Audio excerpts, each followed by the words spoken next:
Episode की शुरुआत गौरी के होश में आने से होती है, लेकिन होश में आते ही जो मंजर वह देखती है, उससे उसकी रूह कांप उठती है।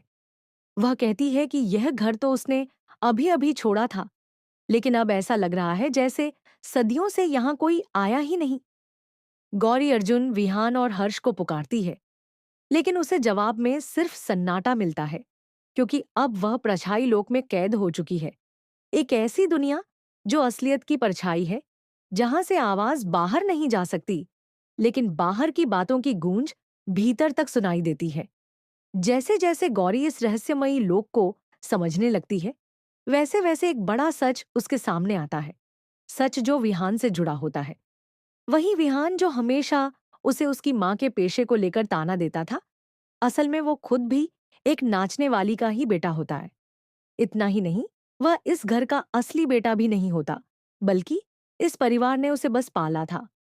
ये सब जानकर गौरी टूट जाती है और सोचती है कि जिसे उसने हमदर्द समझा, वही उसकी पहचान पर सवाल उठाता रहा। लेकिन इस दर्द के बीच गौरी की आत्मशक्ति भी जाग उठती है। दूसरी ओर असली दुनिया में पूजा चल रही होती है और गौरी की गैर मौजूदगी सबको खटकती है।